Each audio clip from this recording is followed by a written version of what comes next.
Good evening, members, guests, and employees of A&N Electric Cooperative. On behalf of your board of directors, it's my pleasure to welcome you to the Cooperative 79th Annual Business Meeting.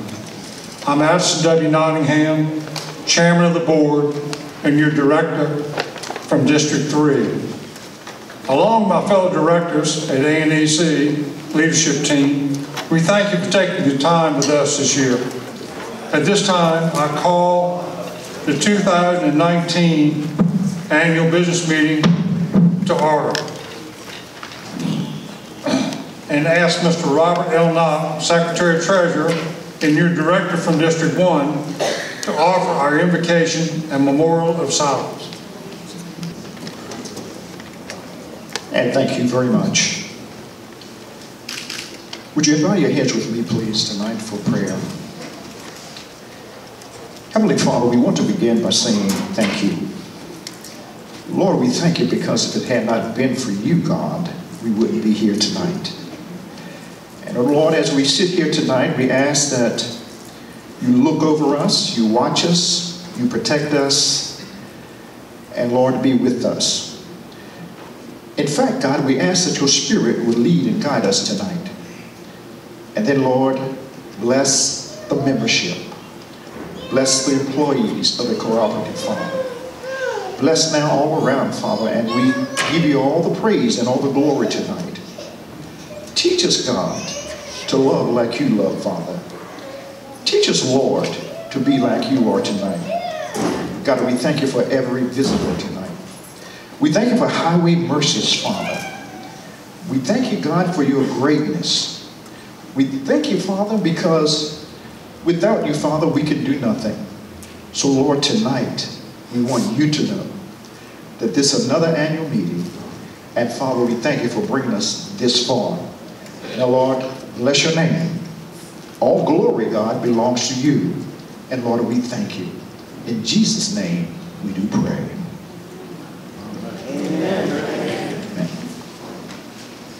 We would like to have this 2019 annual meeting memorial in silence. And we want to do that in honor of those of our cooperative family who have passed away within the past year. Please join me for a moment of reflection and remembrance for our friends and anyone you wish to keep in your thoughts and your prayers.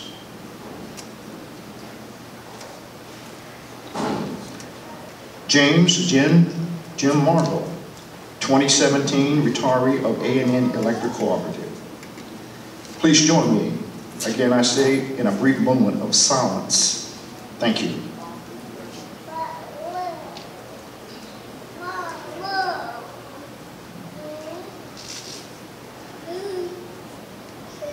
At this time, I would like to recognize any retirees of A&N Electric Cooperative that are here with us tonight. Would you please stand, please? If you are here tonight, any A&N retirees. Yes.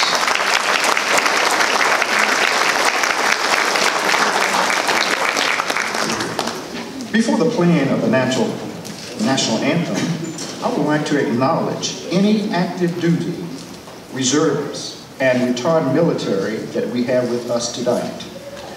Thank you, ladies and gentlemen, for your bravery and service to our country. Please stand for the singing of our national anthem. Would you stand, please?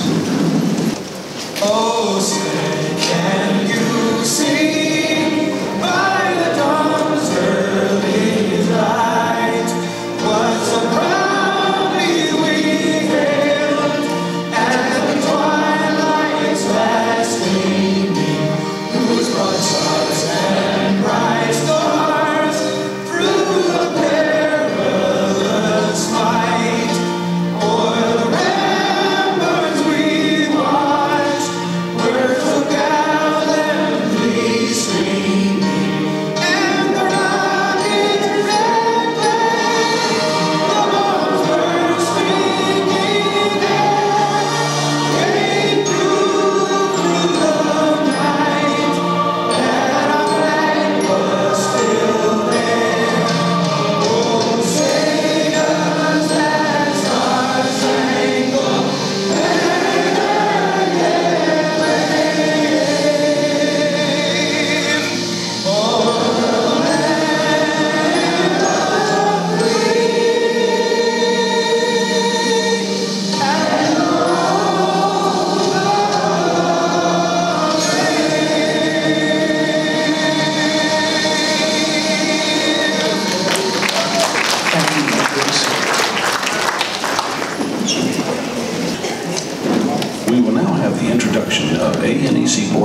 Staff and guest by Vice Chairman Christopher D. Bott.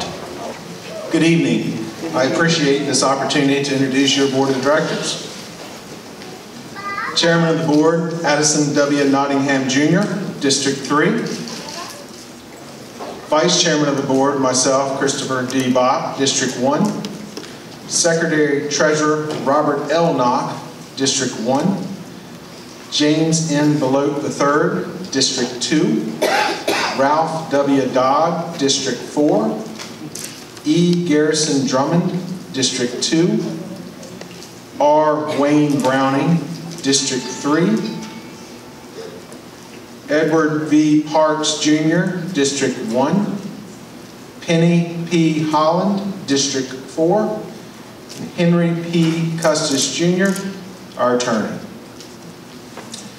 Also at this time, I'd like to take the opportunity to introduce the Cooperatives leadership team. President and Chief Executive Officer, Butch Williamson. Vice President, Engineering, Operations, and Technical Services, Kelvin Pettit.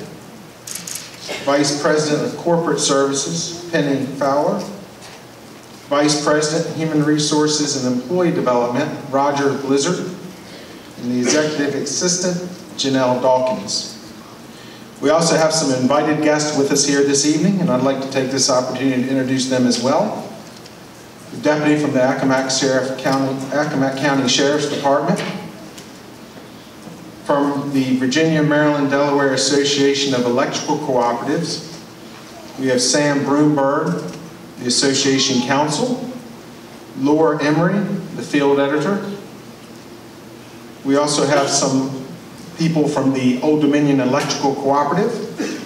We have the President and CEO of the Old Dominion Electric Cooperative, Marcus Harris. Brian Rogers, Senior Vice President and CFO, as well as John Donaldson, Manager of Transmission Systems. We'd also like to take this opportunity to recognize our past CEO and President, Vernon Brinkley, and his wife, Susan, are also in attendance this evening. Let's give them all a round of applause. Thank you. I will now call on Robert Knox, Secretary Treasurer of the Board, to provide the Secretary report. Official notice of the annual membership meeting, A&N Electric Cooperative. The annual membership meeting of A&N Electric Cooperative will be held at the Nandua High School on US 13, just south of Olney, Virginia, on Thursday, August 22nd, 2019 at 7 p.m. to take action on the following matter. Reports of officers, directors, and committees. The election of 2 directors of the cooperative. All other business that may properly come before this meeting or any adjournments thereof. Robert L. Knox, Secretary, July 25th, 2019. This notice was published in the August 2019 issue of Cooperative Living. According to Article 3, Section 3.6 of the bylaws of the cooperative, 2 1/2% of the total membership present in person or by proxy is required for a quorum. At this time, I will offer the reading of the unapproved minutes of the previous meeting of members and the taking of necessary action thereon. In the interest of saving time, I will entertain a motion to dispense with the reading of the minutes of the 2018 annual meeting and approve the minutes as written. Do I have a second? Second. All in favor, please signify by saying aye. Aye. All opposed, please signify by saying no. The ayes have it. Motion carried. Copies of last year's annual meeting minutes are available. Please see any staff member if you would like a copy. Thank you very much. Please welcome now Mrs. Jeanette R. Edwards, Chairman of the A&EC Credentials and Election Committee, followed by Attorney Henry P. Custis, Cooperative Attorney. Thank you. Good evening. My name is Jeanette Edwards. I'm Chairman of the Credentials and Election Committee, At this time, I would like to introduce the rest of the Credentials and Election Committee. Please stand as your name is called. Vernon Bell, June Lee Custis, Philip Custis, Christine Tankard, and Tabitha Webb. Thank you all very much. The C&E Committee held a meeting on May 8, 2019 to certify director candidates to be elected at this evening's meeting. There is 1 seat open in District 1 and 1 seat open in District 3. To be eligible to serve on the board, a candidate must be a member of the cooperative in good standing and have been a member for at least 4 years. The committee reviewed the report of the nominating committee, which nominated the following slate of candidates. Residing in District 1, Edward V. Parks, Jr. Residing in District 3, Addison W. Nottingham, Jr. There were no nominations made by petition. The C&E Committee certified the slate of candidates to be published on the proxy form, which was mailed to the members at the end of June and the month of July. The C&E Committee met on August 20th to certify the count of proxies returned by the members. The proxies were counted by the accounting firm of Leatherberry & Boach, with the report of the count provided to the committee. The total proxy count was 2,175. Total members registered tonight were 155, giving us a total of 2,330. Whereas there are 155 members present today and 2,175 are represented by their proxy, we do have a quorum. Thank you, and at this time I will turn the meeting over to Mr. Custis. Good evening, folks. Good evening. Now to the business at hand, the election of 2 members of the board. The board is currently composed of 9 members. They serve a term of 3 years. Their term is staggered so that we have continuity on the board. And we have 2 vacancies on the board for tonight. The nominations, as Jeanette said, can be made by the nominating committee or can be made by a written petition by one of the members. Both candidates tonight were nominated by the nominating committee.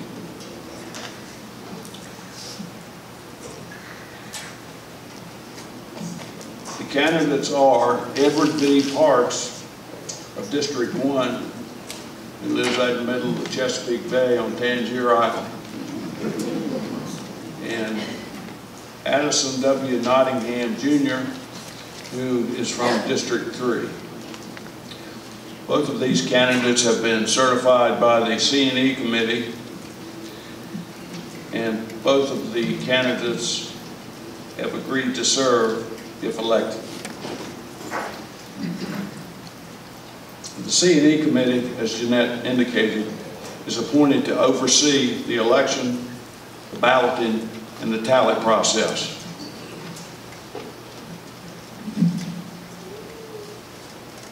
Members of the committee are composed of cooperative members, and members, as I say, oversee the balloting during this session. After all of the ballots are tallied, the committee members are asked to sign a form certifying that the voting procedure has been handled properly. In addition to the C&E Committee, the accounting firm of Leatherberry Broach in Accomack oversees the voting process. We have a quorum and we have a certification by the C&E Committee as to these candidates. In accordance with Robert's Rules of Order, since we do not have a contest, do I hear a motion that these 2 unopposed candidates be elected by acclamation? Is there a second? Second. All in favor say aye. Aye. Opposed? Thank you.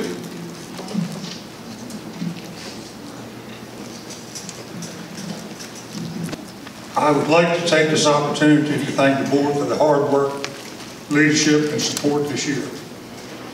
Without this, my job would not have been as easy as it has been. It is indeed to be a pleasure to serve with this distinguished group. I also would like to thank Butch and his staff and all the folks that work here at A&N.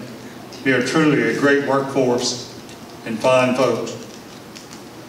As chairman of the A&N Electric Cooperative Board of Directors, it has been a pleasure to serve the wonderful membership here on the Eastern Shore for the last year. Celebrating our 79th annual meeting is no small task. The staff, the board of directors here at the cooperative are committed to enhancing life on the shore through member-driven services. It's our vision to exceed the expectations of our members as a trusted community resource. Everyone here at A&N strives to treat our membership with integrity, commitment, dedication, adaptability, respect, and excellence throughout their day-to-day interactions. In 2019, the board voted to retire $1.5 million in general capital credits. And what this means for you, our membership, is that you will receive a portion of this retirement in the form of a bill credit based on the amount of energy that you purchased and the number of years you have been a member. Your capital credit refund will appear on your August bill. Most of you have gotten those at this point. To date, the cooperative has retired over $25 million in capital credits to our membership. We all love this perk. It sure is fun to see that you're getting some back of what you put in. With data breaches on the rise in the country, A&EC has placed a high focus on protection of members' personal information. Over the last year, we have implemented a more robust cybersecurity plan to include applications and services to protect our systems and its members. We have taken every measure to ensure that we continue to protect our systems, to provide reliable service, and to reduce the possibilities of cyber attacks. Continuing on this theme of reliable service, A&EC has a fully functional supervisory control and data acquisition, or SCADA system, that gives our system operators the ability to remotely acquire data and operate the equipment to keep the power on. And when you go off, it makes it a lot easier to get it back on when you've got this information. Another key player in our system is an upgrade that has been our AMI, our automatic metering system. We just recently completed the pilot program for the AMI system and are now in full deployment mode. As this deployment continues, it will continue to provide more real-time usage data and reliable outage information. This will also help ensure that you stay on or get back on faster when something happens and the power goes out. The utility industry is a very dangerous, and safety is our top priority here. Our employees remain committed to carrying out the mission of returning home each and every night to their families safely. In 2018, we re-engineered our safety program to encourage our employees to take personal responsibility for the safety of themselves and of their colleagues. We had each employee sign a contract pledging to return home safely just as they arrived that day. In exchange for their commitment, each employee was given a challenge coin to remind them of their pledge. I have to say that I'm exceedingly proud of the results and the unwavering commitment of our employees have made. We are currently resting at 389 days since the last lost time accident. And this equates to 170,000 man-hours worked since the last lost time accident. That means the day where they don't come in because they've been hurt. Please give our employees a round of applause for all their hard work.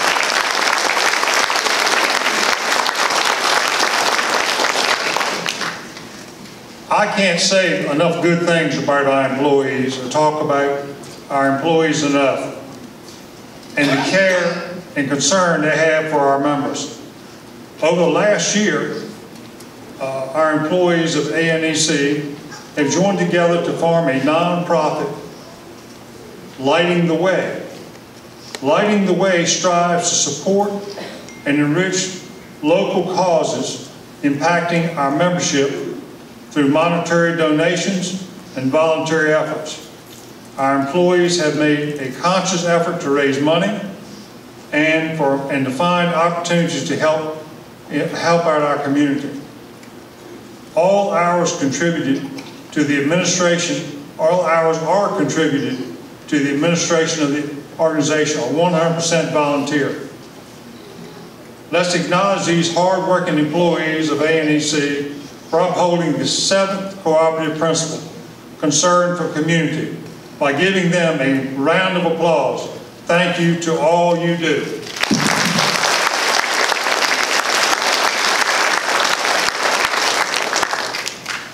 And last of all, although technology, energy policies, and government regulations have changed throughout the years, one thing has remained the same: A&N Electric Cooperative commitment to our members. Next year, we will celebrate our 80th year of service to the wonderful citizens here on the Eastern Shore, and to provide Virginia's Eastern Shore and Smith Island, Maryland, with safe, reliable, and affordable electrical service. And we thank you for your continued support.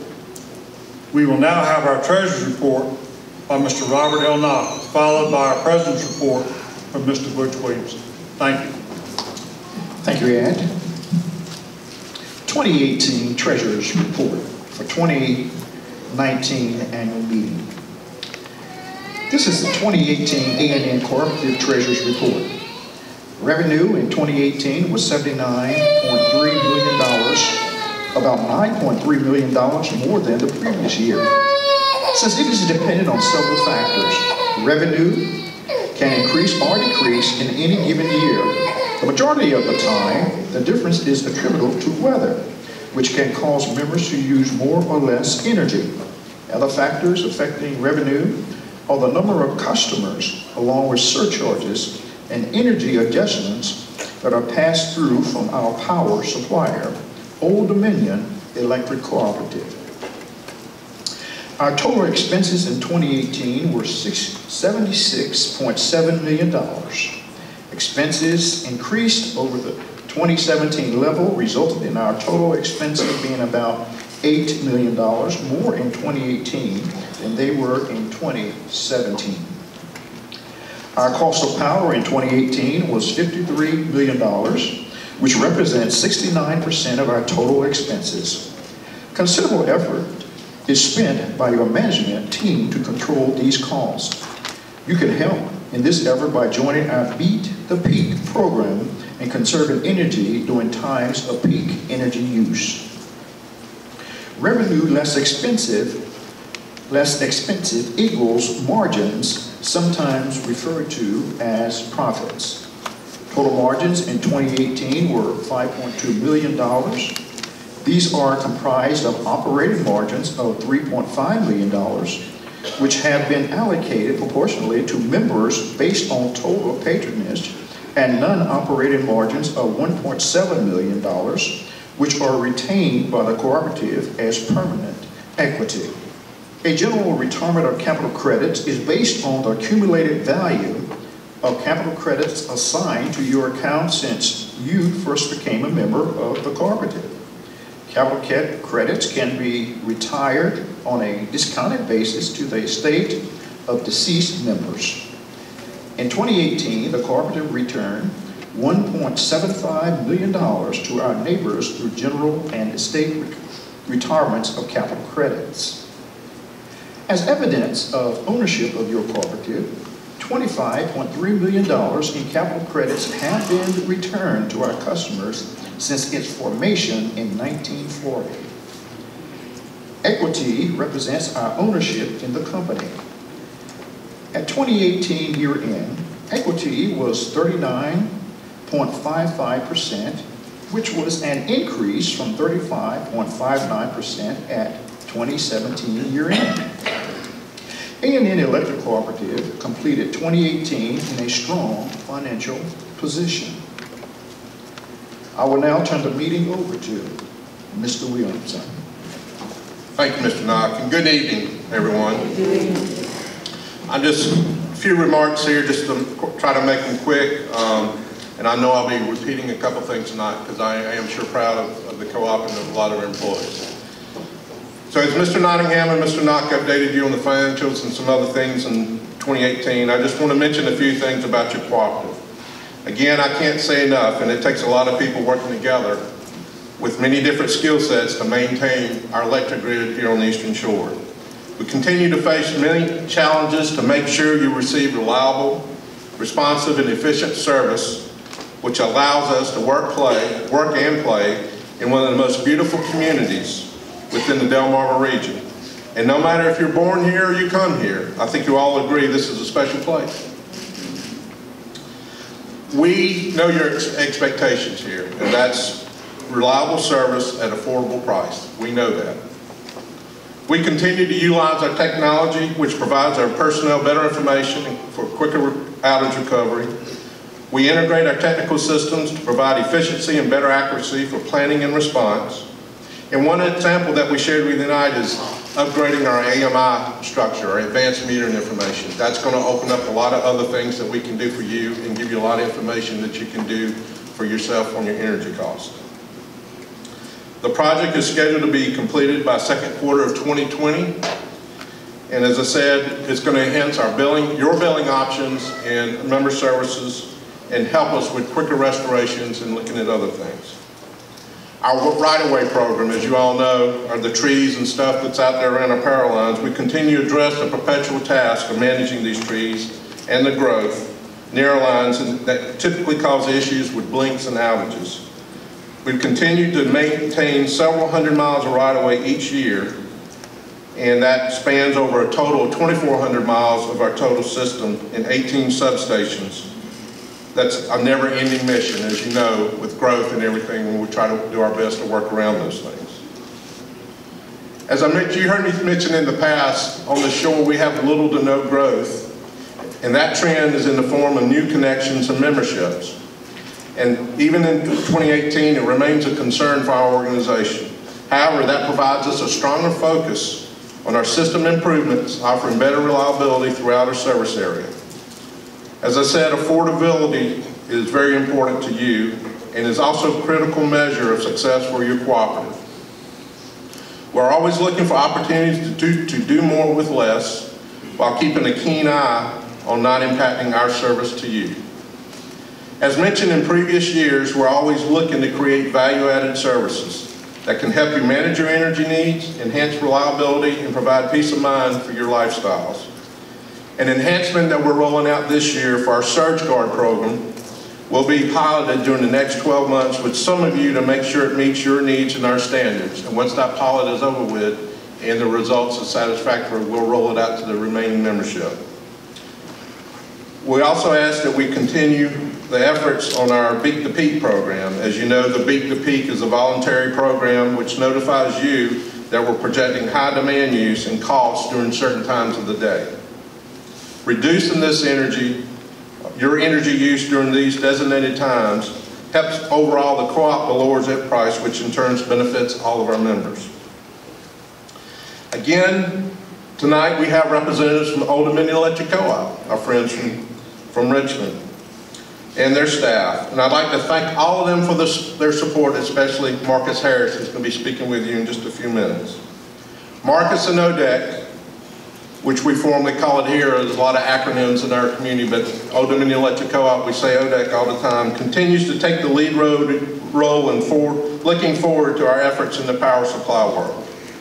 Today, ODEC continues without regulatory mandates to provide members' power needs with renewable sources, including solar, wind, and landfill gas, and they do so at a reasonable cost.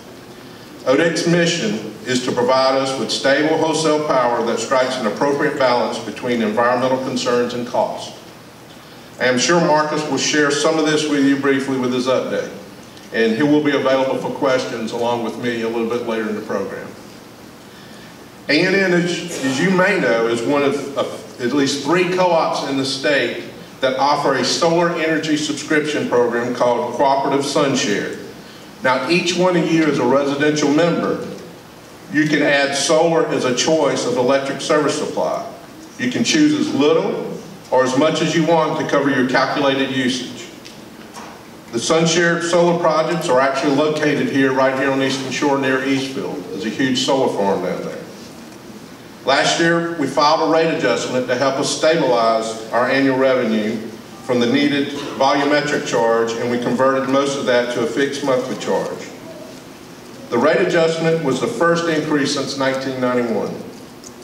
We recognize that you depend on us for affordable electricity that powers your homes and businesses, and without it, again, the quality of life and ability to earn a living are affected.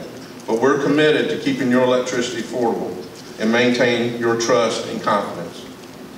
The last couple things I want to mention here tonight.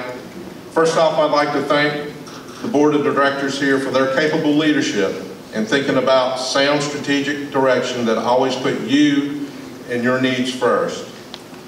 Next, I want to take a moment to recognize all my dedicated coworkers. I know we've recognized those people here tonight several times, but I'm truly proud of each and every one of them because they're part of a team, and I'm on that team as well. These guys are rock stars. They're committed to their community, as you saw here earlier. They touch every school and countless organizations on the Eastern Shore by participating, as you saw on the board, with fundraising, volunteering their time to coach organized sports, and helping out with other area events. To that effect, they took it upon themselves to create their own employee charitable organization called Lighting the Way. Its mission strictly is to fundraise, to network, to volunteer, and focus on things that will enhance your community. Things such as adopting a highway in each county for regular litter pickup, labor for different local events, and as I said, fundraising for back-to-school projects in the food bank, and many, many more. You saw our preview about Mr. Nottingham talked about our safety program. Safety is a priority one for us. As you know, we're out and about doing all times of the day, night, doing no matter what condition there is out there. These fine men and women have responded under some of the worst conditions as it relates to weather here on the Eastern Shore. After working all types of weather, rain, snow, and high winds, extreme heat, and they're being asked to do this at any time that they're called on. And think about when you do something like this, that they've gone through literally over 1 year without a lost time accident is pretty remarkable. They've done it before in the past, but in today's environment, I think it is very remarkable. So ladies and gentlemen, one last time, and for me, and I want to congratulate our employees, and I appreciate for what they do.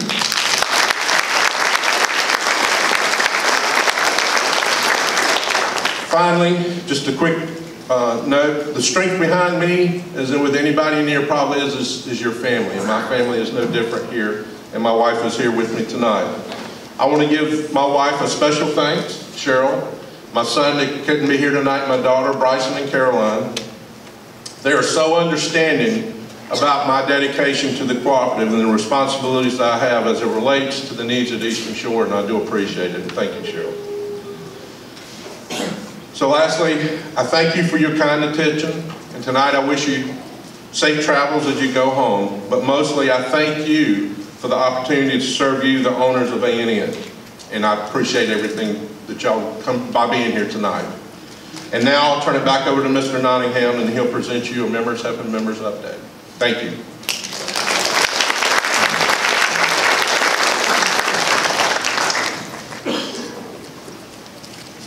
Members Helping Members Incorporated is a community nonprofit 501c3 organization. It was established to assist needy families in paying their electric bills. This would not be possible without the help of our generous membership, and the Members Helping Members Board of Directors would like to thank you for your support.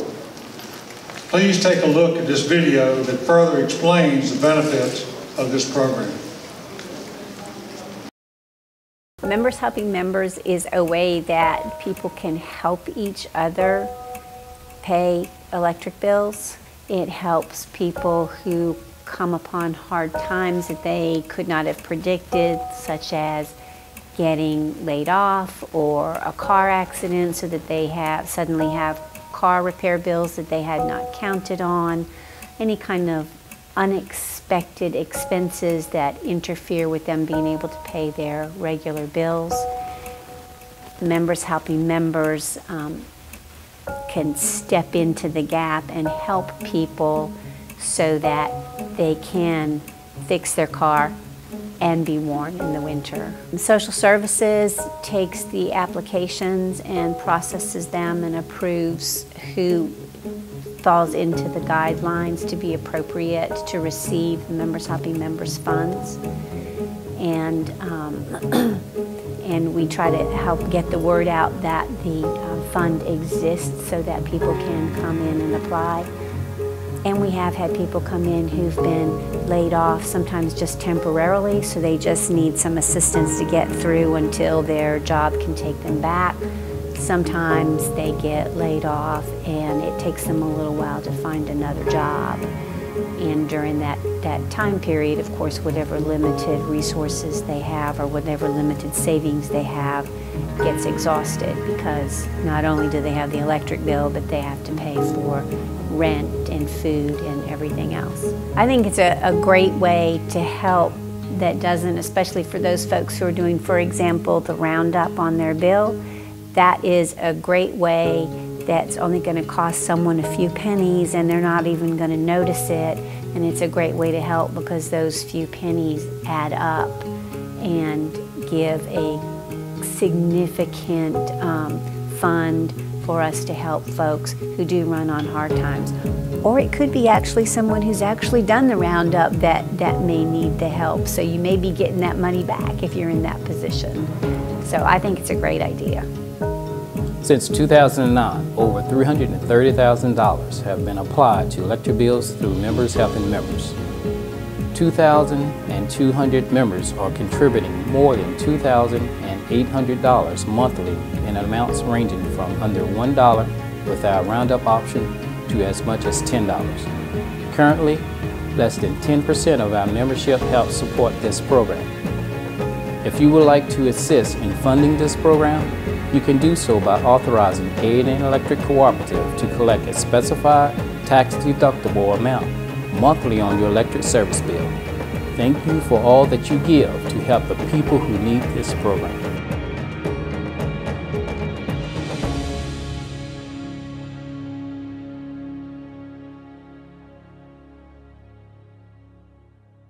Membership Helping Members Board of Directors.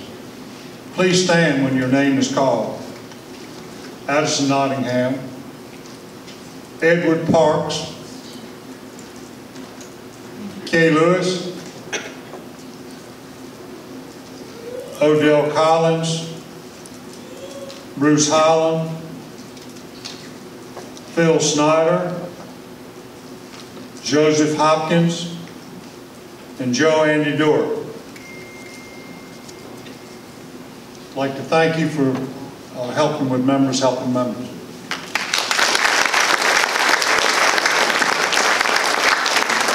Thank you for your service. We will now have Mr. Gary Drummond come forward and introduce our guest speaker. Gary? Good evening. Certainly good to see each and every one of you out this evening. It certainly feels a lot better here than it does out there as well. It is certainly my pleasure tonight to introduce our guest speaker. Marcus Harris is President and Chief Executive Officer of Old Dominion Electric Cooperative, a position he has held since April of last year. Marcus directs the staff and operations of the Generation and Transmission Electric Cooperative, serving 11 members, which are in Maryland, Delaware, as well as here in Virginia. Old Dominion provides electricity to approximately 580,000 meters, serving about 1.5 million people. Prior to ODEC, Marcus served as CEO of Kansas Power Electric Cooperative, headquartered in Topeka, and enjoyed a 23-year career with South Carolina Electric and Gas Company, headquartered in Columbia. Marcus is a native of South Carolina, and he and his wife Allison have 2 sons, Adam and Zachary. Please join me in an Eastern Shore welcome to Marcus Harris.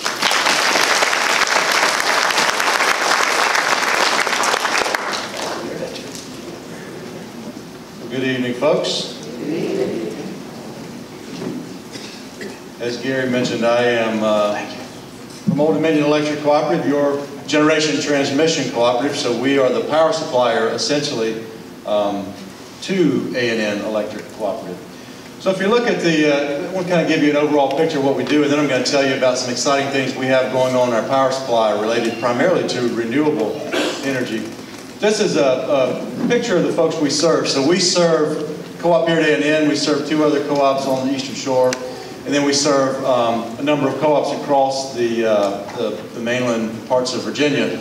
You can see we serve load all the way from really the beaches of Delaware and A&N here all the way over to the West Virginia border through the mountains. So we serve a broad area. We have a very experienced board that guides the actions of Old Dominion Electric Co-op. Our board, you can see all the adjectives I included there, but essentially we have, I believe, one of the best cooperative boards for a generation transmission cooperative in the country. Our folks are engaged, they're truly supportive and experienced, and they do the things that they need to do to look out for the best interests of Old Dominion Co-op, which ultimately looks out for the best interests of you, since we are the power supplier to those 11 member co-ops. This is it looks like a busy graph probably from where you sit, but this is what I want to tell you about tonight. I gave you an update last year on generally kind of our overall power supply. This year I want to tell you about some of the changes that are happening. If you look at this graph on the left, you'll see a circle diagram, pie chart of our 2005 generation portfolio. If you look to the right, you'll see our 2018 generation portfolio. What you see changed in each of those slices of that pie are the parts of our generation portfolio that come from various resources. So we have resources ranging from part ownership in North Anna Nuclear, the Clover Coal Facility. We have natural gas-fired generation at several different facilities. But what you'll notice here is we're transitioning from being a market purchaser, which we were in 2005, buying a lot of our energy from the open market, which contains risks because of market price fluctuations and things, to being a generator of our own power, primarily in the form, what's changed since 2005, between 2005 and 2018, is primarily moving toward natural gas-fired generation, which is more environmentally sensitive. It generates less carbon dioxide than other forms of generation. And it means that we are controlling our own generation resource and our own future going forward because we own our own generation. So we've seen a huge shift from 2005 to 2018 in our generation portfolio in that ownership. Let me go back one more. And what you'll also see, and you probably can't read it from your chair, but if you look on the left, our Clover, which is sort of that purple-looking part of the diagram, Clover is our coal-fired generator down in Southside Virginia. Back in 2005, we generated about 25% of our energy at the Clover station. Jump over to 2018, we generated about 11% of our energy from the Clover station. So we have significantly reduced the amount of energy that we get from the coal-fired station that we're a part owner in, we're half owner of with Dominion Energy. But it's still a very important part of our resource mix because even though it doesn't generate energy for us nearly as much as it did before, it acts as what we call a capacity resource. And so it's on our system, it's providing generation capacity, which is important in the market. We have to demonstrate to the transmission area that we're in that we have generation resources sufficient to provide our load. So Clover, even though it's generating less energy, it still provides a very important part of our mix in providing that capacity resource. This diagram shows you what we call our carbon intensity. So you hear a lot of talk about CO2 output, greenhouse gas emissions, another term for that. You hear a lot about this out in the industry now. You hear about it really even in the general public and among, just in the general news. What this graph shows you on the downtrend is between 2005 and 2018, we reduced our carbon intensity, the amount of carbon we generate per megawatt hour or per kilowatt hour that we generate, from 1,329 pounds per megawatt hour to 898 pounds per megawatt hour. So you see that decrease. That's primarily coming from backing off on our coal-fired generation, increasing our natural gas-fired generation, increasing the generation, even more importantly going forward, from wind power that we contract for, and the newest resources that we're adding are solar resources. So that CO2, that trend in CO2 output on a per unit basis, we do anticipate continuing to go down. As you think about that carbon intensity, it's an economic issue because folks throughout the economy want to see that carbon footprint go down. Many of our members, including many of you, want to see that carbon footprint go down. We're driving that down while at the same time managing costs and managing reliability of service. We're expanding our renewable portfolio. We announced last year that we were going to build a 75 megawatt solar farm in Sussex County, Virginia. This is a big addition to our solar. It's a very large solar farm that will provide a significant amount of solar energy to our system. We've got a 15-year PPA or purchase power agreement on that facility. It's being built by a third party. We do that for various reasons, primarily because we're a nonprofit. In order to take advantage of tax credits for solar generation, we partner or contract with a third party. So we do have a third party called Lincoln Clean Energy that is building this project for us in Sussex County.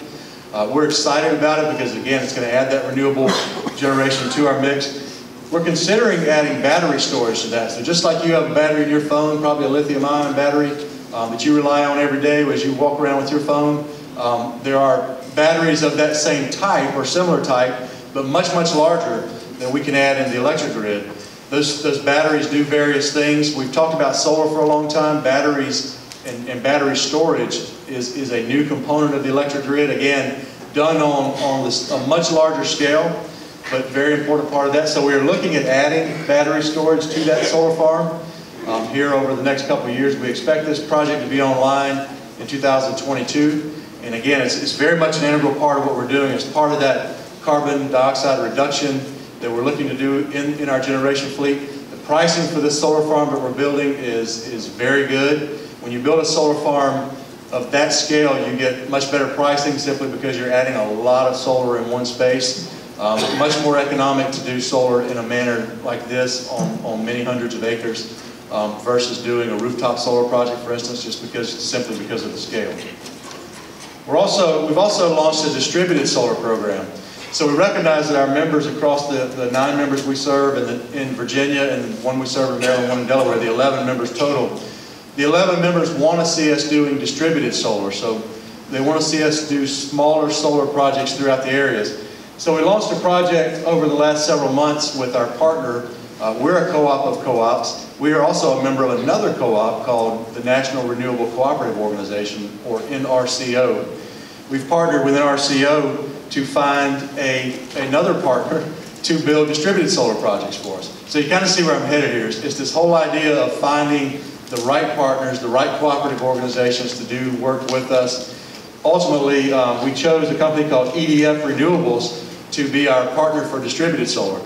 So we're looking at adding small-scale solar, what I call small-scale, the 3 to 5 megawatt range. These are projects that go somewhere between maybe 10 and 25 or 30 acre solar projects. So not as big as the one we're building in Sussex, but still fairly large. But smaller scale solar that will come online over the next couple of years. Again, we partner with EDF, which is actually a large electric utility based out of France. Interestingly, as we selected that partner, though, their North American headquarters for their renewable operations is located fairly locally. They're in Columbia, Maryland. They have a large solar development office in Charlottesville, Virginia. So even though we picked a large international company who has the backing to help us with this, we truly do have a local presence with this, and they're going to be a good partner for us moving forward with these distributed solar projects. So this is just kind of a picture we use a little bit when we talk inside ODEC and when we talk some outside folks. There's a lot going on in our industry, and you're not really intended to focus on each individual picture here. But if you look across those various pictures, you see nuclear plants and coal plants and natural gas plants and transmission lines and electric vehicles and various technologies that are going on. What this means is there are a lot of things going on in this industry. This industry, Butch and the board here would tell you, and I think everybody at ODEC would tell you, this industry is changing more today and more quickly than it has changed in a lot of years, maybe ever, with the changes that are going on here. But what I want to tell you tonight, along with the renewable projects that we're doing, we are working really hard at ODEC, and I know our member co-ops are, I know A&N is working hard to make sure that we are adopting technologies as they come along, that we are looking out for the political realities, the environmental realities of things that are changing from a carbon perspective and other pollutants that are out there. And so we're very interested in making sure we're looking forward. We want to be that little guy in the middle with the binoculars. We want to be not just sitting over somewhere looking from somewhere else or looking after things happen. We want to be sitting in the middle of all that, making sure we're watching the things that are going on in the industry, making sure we're reacting, and that we're doing things proactively for you so that we're able to really move into the future progressively and together, and again, doing it in a safe and reliable and economic manner. So I just wanted to give you that quick update, and I appreciate it. I think Butch is going to give us, we're going to have a time for questions a little later on. Absolutely. Okay. Thank you.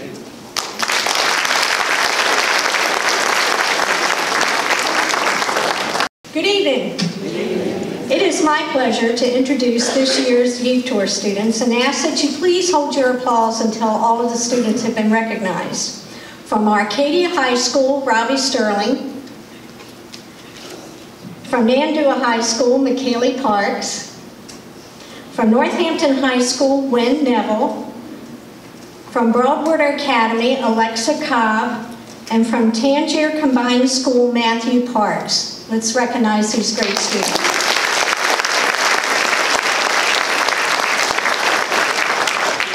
These students joined over 1,800 high school scholars from across America in Washington, D.C. this past June to learn about their cooperative, our nation's capital, and how their one voice can make a difference in their community.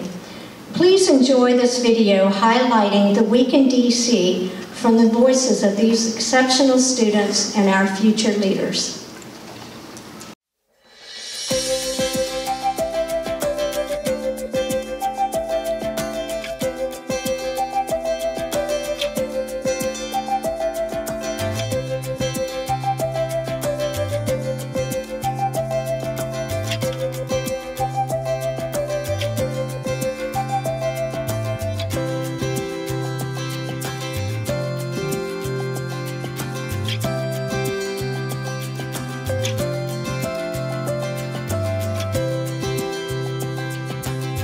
Honestly, it was probably one of the best experiences I've had in a while.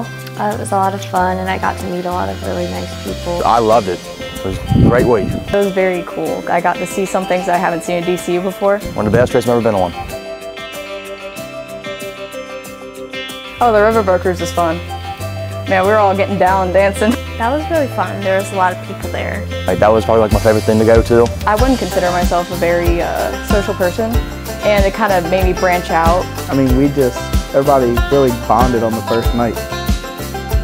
Yeah, I liked that I got to see a variety of different monuments and stuff in one trip. I've been to DC a lot, so I've seen a lot of memorials, but having the different types of information that was given to us there, rather than just walking around and looking at it, was a new experience as well, which is kind of cool. I had never been to many of the monuments, and I heard about Warney being on. I'd never seen his name on there, so I thought it was neat to go see him. Someone from Tangier would be on there. I still have his name in my house too. I showed his brother and everything. I mean, it was just a lot of history involved in all of it. And it kind of tied in together what we learned in school. I hadn't been on a tour before, but it was cool to see and kind of get to know how the different sections and what they represented and how they were actually relevant to the cemetery itself. When they did the changing of the guard, that was a really cool thing. It really honored the people that were buried there, and I really enjoyed it. For them to memorize all their movements and everything, I'd be perfect. It was awesome. I liked the guy who was talking with us on the trolley because he brought up Flanders Fields, which I actually sang that song in chorus before. So I already knew it, which was kind of a cool connection. I gave one of the silk poppies they gave to us to my music teacher, which I thought was kind of cool. So yeah. The National Zoo was fun. There was lots of animals and some animals I've never seen before. Everyone just kind of got to break off and go look at what they wanted to look at. There was a really wide variety of animals, and some of them I had never heard of before. A lot of them were endangered, so getting to see those was really cool. I met a lot of good people, like good friends.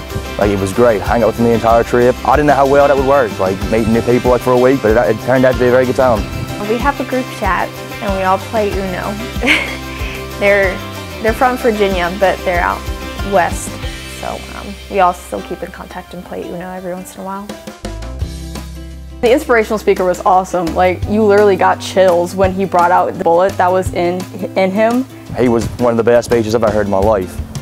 And from everything that's happened to him, for him still to be that positive, good for him.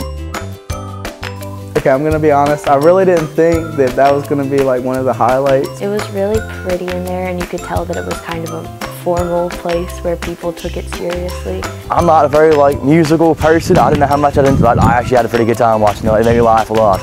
So it was really cool that we got the opportunity to go and experience something like that.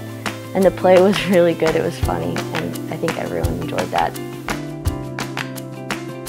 So, first thing is write the essay, take the shot. I mean, it's totally worth it. I mean, the worst thing you can do is not be selected. It really gives you a lot of opportunities to meet new people and to see new things. It's definitely worth it. So the whole trip is paid for. Don't complain about it, just do it. It's a good experience and people are cool. So I would definitely write that essay.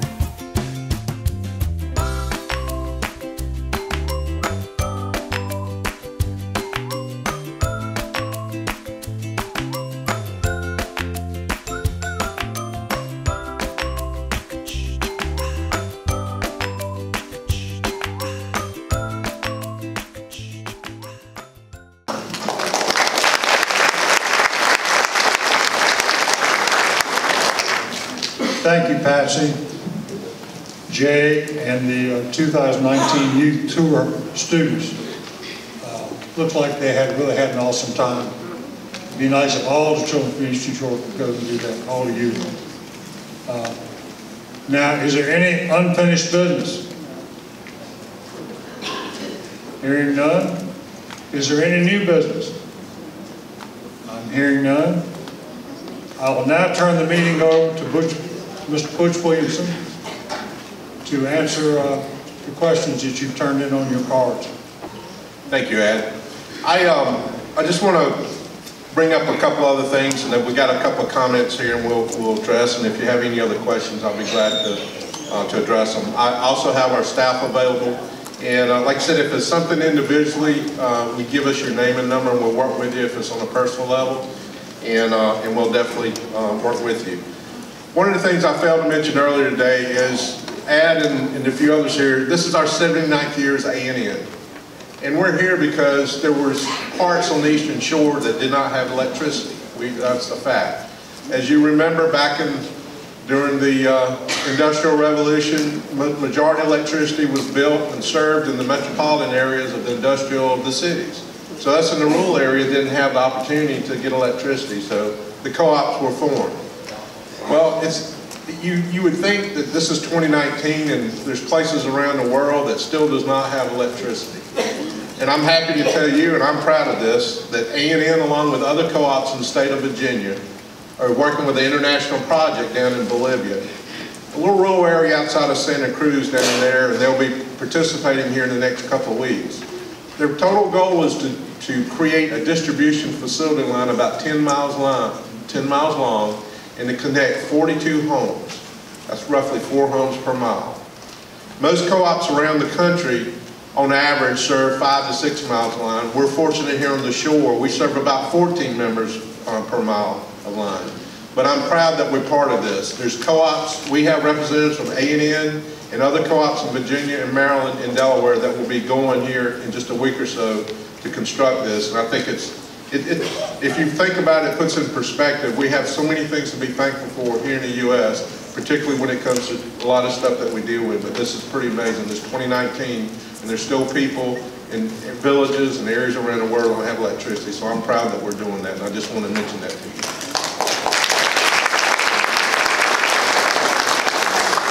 far as questions and comments tonight, I've got a couple here, and they're mostly comments on this. We had one from Miss Diane Davis, and I'll share this because I like hearing stuff like this for our employees.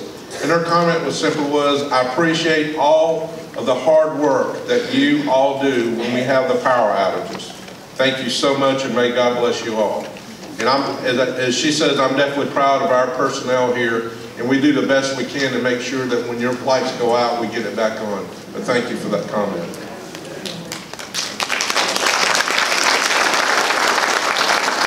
Two other comments that we have here surrounding property rights and things that go on in the community. As you know, with the electric utility, we have challenges when it comes to environmental waterways, as you all know, and we do the best we can to work with you as good neighbors. And the comment here is for us to continue to be a good neighbor and remove power lines that obstruction at the Campbell Field Airport down in Northampton County. And I know that I've spoken to Mr. Myers and Mr. Campbell about these things, and we'll definitely follow with them and talk with them some more. Obviously, in different sections of the counties that we serve, like I said, we want to be good stewards and good neighbors, and we can do everything we can, and we will work with these guys to work through those issues that we have down there. Okay? Are there any other questions or concerns at this time that anybody want us to address with our staff? Okay. Yes, sir. I noticed up in, the Temperatesville area, there's quite extensive solar fields there, and quite a few going up into Pocomoke area.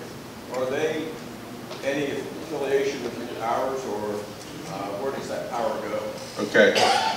The gentleman asked about the solar fields and other solar lamp arrays that are up in the Temperatesville area and up in Maryland.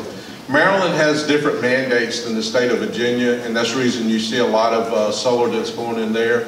And then the projects up in Temperatesville have been around for a couple of years. Most of these projects, in most cases, are independent power producers, and they can generate energy and just put back into the grid. The electric business model, and I'll be honest with you, is basically just a paper trade. You monitor output from a generating unit, and you monitor people that use it. It's a paper trade as you do that. Those particular sites are not directly for us as A&N, but it does feed back into the grid of the Eastern Shore, which the benefits go to Maryland and elsewhere on that. Solar itself is typically a paper trade. Renewable energy credits is an attribute that's associated with solar. Just because you have solar built on your house, if you don't have that attribute, you can't claim that you're taking solar. So it's got to be pretty complicated from that standpoint. And you would think it would be a lot simpler than that, but the electrical world, they like to complicate things. But that's essentially what's going on. The project was formerly privately built. I don't know the name because I wasn't here then. It was an Amazon project, and I think Dominion Energy had purchased it after that, and they own it and operate it at this time. But all that power, just like our Hecate project or our Cherrydale site that we have in Eastville, it basically goes into the grid. And it doesn't go far, it goes wherever it's used. So us on the county, in both counties, we use as much as the solar, but we can't take credit for it because of that attribute. And as Marcus said, we're doing what we can. And we have to look at the balance of that too. So, okay? All right. Well, if there's nothing else, I don't want to hold us up for anything else that's going on here because I know we've got some other things we want to do. Our staff will be around and we'll be here. And again, I appreciate everything, especially y'all taking time to come out tonight because this is very important for A&N and for us to continue to do what we're doing. Thank you.